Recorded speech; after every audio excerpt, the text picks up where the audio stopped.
My name is Avasha, and in today's video lecture, we'll be doing a numerical on Kurno and one would be on Stackelberg. So let's get started. So price इसमें जो दे रखा है that is हमारा 30 minus Q which is a linear in form and marginal cost जो हमें दे रखा है that is 0 and Q is basically summation of both Q1 and Q2. So हम प्रॉफिट कैसे निकालते हैं? टोटल रेवेन्यू में से टोटल कॉस्ट को सब्ट्रैक्ट करते हैं. टोटल रेवेन्यू क्या होता है? प्राइस इनटू क्वांटिटी होता है. सो फर्स्ट फॉर्म का निकाल रहे हैं तो 30 minus Q1 into Q1 plus Q2 और टोटल कॉस्ट जो है हमारा 0 है, तो मतलब मार्जिनल कॉस्ट 0 है, so that means total is also 0. सो इस केस में हम इसके अंदर कम्यूटेटिव प्रॉपर्टी लगा के इसको एक्सपैंड करेंगे. Will get this equation 30Q plus 30Q minus 30 minus Q1 Q2 and minus Q1 square. Will get this component.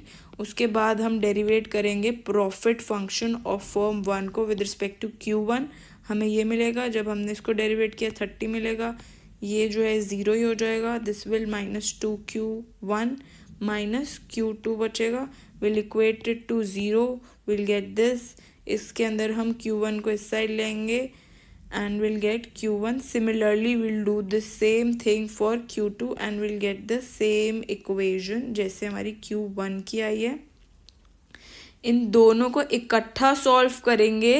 what we'll exactly get is Q1 जो है वो 10 आएगा और Q2 जो है वो भी 10 आएगा. तो प्राइस क्या हमारा 30 minus Q which is Q1 plus Q2. तो Q1 जो है वो भी 10 है, Q2 जो है वो भी 10 है. Will subtract and will get 10. So price जो है वो 10 हो जाएगा. प्रॉफिट क्या होता है? Price into quantity minus cost. Cost तो 0 पर प्राइस क्या है? 10 इंटू Q1 के लिए भी 10 100 आ जाएगा. दूसरा प्राइस क्या है? 10 इंटू Q2 का भी 10 विल गेट 100. सो ये कुर्नो के सोल्यूशन निकले हैं. Second that will be seeing, इसी एग्जाम्पल को हम देखेंगे स्टैकलबर्ग में कैसे सॉल्व करेंगे अगर स्टैकलबर्ग का क्वेश्चन आता है. So in that will see. So Stackelberg जो है उसके अंदर देखेंगे प्राइस वही है और marginal cost 0 and Q is Q1 plus Q2. इस केस में हमारा जैसे हमने उसके अंदर किया था दैट वाज 30 माइनस Q1 किया. इसमें हम क्या करेंगे? 30 minus Q1 plus Q2 into Q1. जैसे बाहर Q था वैसे यहाँ पे सिर्फ Q1 होगा और ये एक्सपैंड करने के बाद ये मिलेगा. और फॉर्म 1 जो है वो लीडर है. हमें पता है स्टैकलबर्ग में 2 फॉर्म्स होती हैं, एक लीडर होता है और एक फॉलोअर होता है. तो लीडर को फॉलोअर के बारे में सब कुछ पता होता है, तो उसका Q2 उसे पहले से ही पता है. ये यहाँ से ही ले लेंगे हम कुर्नो से ही कि follower knows about the follower. तो फॉलोअर का अपने प्रॉफिट फंक्शन में लेके चलेंगे उसका भी हम जो क्वांटिटी है, और उसके बाद ही tries to maximise his profit. उसके बाद will derivate this with respect to Q1. Will get 30 minus 2Q1 and 15 और ये क्या हो जाएगा? 2 से 2 कैंसिल एंड Q1 बचेगा.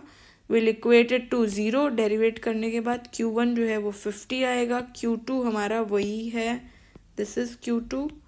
सो Q2 जो होगा 15 माइनस 1/2. Q2 क्या है? 15 माइनस 1/2 Q1 है. Q1 हमारा 15 आया था, we got this.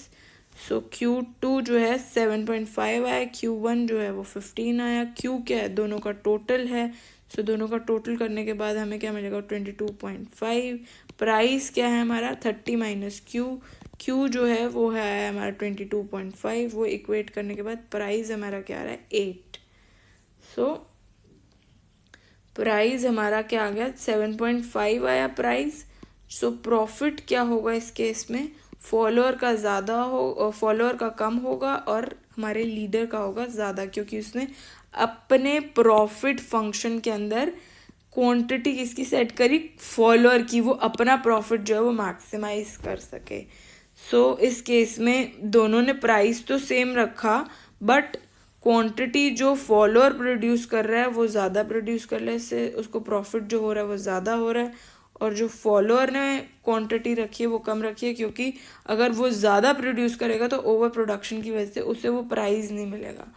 So this is हमारा प्रॉफिट्स जो कि फॉलोअर के और हमारे किसके है, लीडर क्या है. So this is how Stackelberg has to be solved if the question arises in your IAS optional. So yeah, वैसे अभी तक कोई क्वेश्चन आया नहीं है, but to be on a safer side और थोड़ा कॉन्सेप्ट क्लैरिटी के लिए आई हैव शोन यू कि हमने क्या किया इसमें.